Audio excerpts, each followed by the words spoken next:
નમસ્કાર, સત્યમેવ જયતે લાઈવ ન્યૂઝમાં આપનું સ્વાગત છે। વડોદરા પોલીસ કમિશનર નરસિંહા કુમારના માર્ગદર્શન હેઠળ શહેરમાં પ્રોહિબિશન સામે પીસીબી દ્વારા આક્રમક અભિયાન ચલાવવામાં આવી રહ્યું છે। આ અભિયાન દરમિયાન પીસીબીએ શહેરના 2 અલગ-અલગ વિસ્તારોમાં દરોડા પાડી લાખો રૂપિયાનો વિદેશી દારૂ જપ્ત કર્યો છે।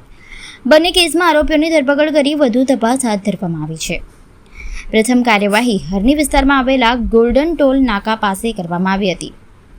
બાતમીના આધારે પીસીબીની ટીમે એક આઈસર ટેમ્પોને રોકી તપાસ કરતા તેમાંથી 576 બિયરના ટીન મળી આવ્યા હતા। પોલીસે દારૂ, ટેમ્પો અને મોબાઈલ સહિત કુલ 7,84,000થી વધુનો મુદ્દામાલ કબજે કર્યો હતો। આ કેસમાં રાજસ્થાનના 2 આરોપીઓની ધરપકડ કરવામાં આવી છે, જ્યારે વધુ એક આરોપીને વોન્ટેડ જાહેર કરી હરણી પોલીસ મથકે ગુનો નોંધવામાં આવ્યો છે। બીજી કાર્યવાહી ઓલ્ડ પાદરા રોડ પર આવેલી પૂર્ણિમા રેસિડેન્સી વિસ્તારમાં કરવામાં આવી હતી। અહીં એક ઓરડી પાસે સંતાડી રાખેલો વિદેશી દારૂનો જથ્થો પીસીબીએ ઝડપી પાડ્યો હતો।